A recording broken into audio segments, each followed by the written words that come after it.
question being asked to the finance minister about the number of taxes that brokerages pay. And the question actually went viral. The answer also went viral because it's touched a raw nerve for those in the markets community, all of us who are watching and presenting this show.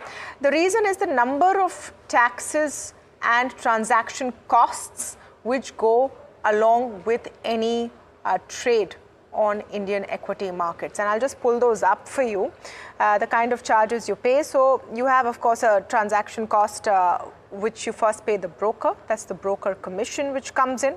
Then you have an STT, CTT, okay, which is a 0.1% on buy and sell for equity delivery. If it's an intraday, it is 0.025% on the sell side. Now, you also have a transaction charge, which at the end of the day, the exchanges take. That's the money the NSE and the BSE makes. And then you have a GST, which is 18% on brokerage and SEBI charges and transaction charges. That is for equity delivery, same for intraday, etc. You also have a SEBI charge, which is 10 rupees per crore, stamp duty that you pay the state government, depending on which state it is, and it will be different.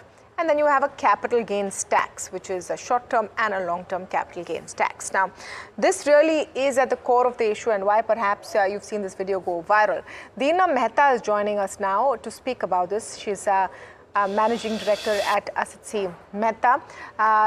Ms. Mehta, thank you so much for speaking with us, and great to have you on NDTV Profit and to speak with you after such a long time on an important issue. Yes. Let me understand from you why this has become such a pain point, because at the end of the day, when transactions grow in volume the way we've seen over the last several years, it's not as if brokers are not making money either. Let me tell you, the taxes which we pay, it is far more than what income that is earned by the broker. Sometime back, I had done a 10-year study of my company only, and what I paid taxes in various forms is at least 10 times my earnings. And what is another important thing to note is one more thing you have missed out, is that if a broker were to, transfer his membership, if he were to die and it was a case of transmission, then there is a transmission charge which is to be paid to the SEBI for the purpose of transferring the assets to another person. And another charge you have missed out in this, and that is paid to the depository, because you also have to pay to the depository whenever there is a transfer of your shares happen. So that you have not considered in this, because every time there is a transaction, there is a transfer involved, and there is a payment to be made to the depository. So all these things put together, it is actually, and brokerages are collection agencies. If you see, all these taxes are collected by the brokers and paid to various agencies, be it government or be it SEBI or be it the exchange or be it the stamp office. So I feel that as a collection agency also, you have to keep accounting of so many things, and it is a thankless job because if there is any error in collection, you may be penalized, and there is no reward for making such huge collections for various agencies of the government. So I feel that this is one industry which is very, very heavily taxed, and I'm sure you have also not included in this dividend tax. That was one of the things discussed that day, that the company earns a profit, it pays tax on that. Then it wants to declare dividend, they pay tax, there is a dividend distribution tax. Right. And when it's in the hands of the investor, again he has to pay a tax. So many levels of taxes which are there. I think there is a need to take a hard look, because if we are talking of a $5 trillion economy, definitely it is the companies who are going to play a major role. It is the investors, mobilization of household savings into companies and into the economy. All these things are going to happen. So investors are a backbone, and we should not make investing. Deena ji, I get your point completely. But if I were to play devil's advocate, every segment is taxed.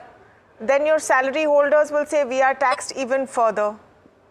You know, on any gains you are taxed. Why would you want special treatment for the investing community? I mean, a devil's advocate question to you.